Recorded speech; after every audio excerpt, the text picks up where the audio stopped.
Hi friends, இன்றைக்கி வாங்க நம்ம நாட்டுக்கோழி குழம்பு எப்படி வைக்கலான்னு பார்க்கலாம். 1/2 கிலோ சிக்கன் எடுத்திருக்கேன். ரொம்ப ஈஸியாகவும் டேஸ்டியாகவும் இருக்கும். ட்ரை பண்ணி பாருங்கள். பிகினர்ஸ் கூட இதை ஃபாலோ பண்ணி ஃபஸ்ட் டைம் வைக்கும்போது நல்லா டேஸ்ட்டாக வரும். ட்ரை பண்ணி பாருங்கள். அதுக்கு தேவையான பொருள் என்னென்னு எடுத்துக்கலாம். இஞ்சி 1/2 கிலோ சிக்கனுக்கு தான் இந்த மெஷர்மெண்ட்டு. இஞ்சி ஒரு 8 பல் பூண்டு, சின்ன வெங்காயம் தான் இந்த குழம்புக்கு நமக்கு டேஸ்ட் நல்லா கொடுக்கும். 1/2 தக்காளி போதும். 1 கிலோவாக இருந்தால் 1 தக்காளி வச்சுக்கலாம். எப்பவுமே கறி குழம்புக்கு தக்காளி கம்மியாக வச்சோம்னா டேஸ்ட் நல்லாயிருக்கும். பட்டை லவங்கம் ஆட் பண்ணிக்கலாம். பூண்டு, சின்ன வெங்காயம், தக்காளி, பட்டை லவங்கம். நான் 6 காஞ்ச மிளகாய் யூஸ் பண்ணியிருக்கேன். நாங்கள் கொஞ்சம் காரம் நல்லா சாப்பிடுவோம். நீங்கள் காரம் கம்மியாக சாப்பிடுவீங்கன்னா 2 மிளகா கம்மியாக கூட ஆட் பண்ணிக்கோங்க. இந்த மிளகா நல்லா காரம் உரைக்கும். அதனால நான் 6 மிளகா சேர்த்துருக்கேன்.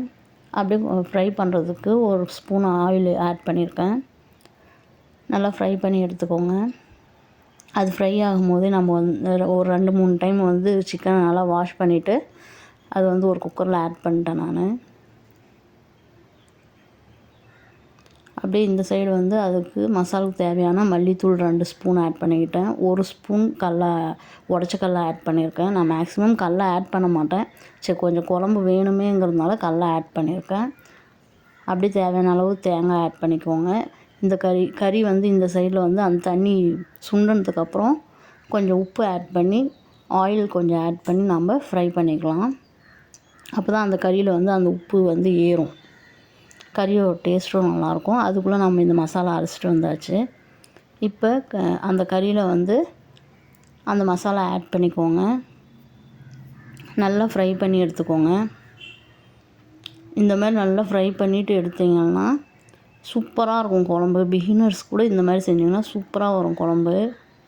ரொம்ப நல்லாயிருக்கும். எனக்கு காரம் அப்பவும் பத்தலை. அதனால ஒரு 1/4 ஸ்பூன் தனி மிளகாய் தூள் அரைச்சி வச்சுருக்கேன். அது ஆட் பண்ணியிருக்கேன்.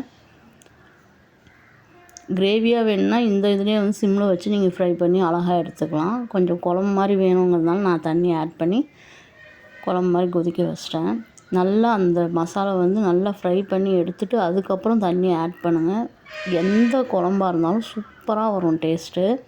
நல்லா கறி வெந்துருச்சு, நல்லா கொதிச்சு வந்துருச்சு. இந்த அளவுக்கு கடைசியாக கொத்தமல்லி தழை ஆட் பண்ணியிருக்கேன். கொத்தமல்லி ஆட் பண்ணிவிட்டு 1 நிமிஷம் விட்டு பெப்பர் ஆட் பண்ணேன் நான். 1 பிஞ்ச் பெப்பர் ஆட் பண்ணாவே போதும். செம்மையாக இருந்து குழம்பு. பூரி, சப்பாத்தி, இட்லி, தோசை, ரைஸ் எல்லாத்துக்குமே நல்லாயிருக்கும். உங்களுக்கு பிடிச்சிருந்துச்சுன்னா லைக் பண்ணுங்கள், ஷேர் பண்ணுங்கள், கமெண்ட் பண்ணுங்கள்.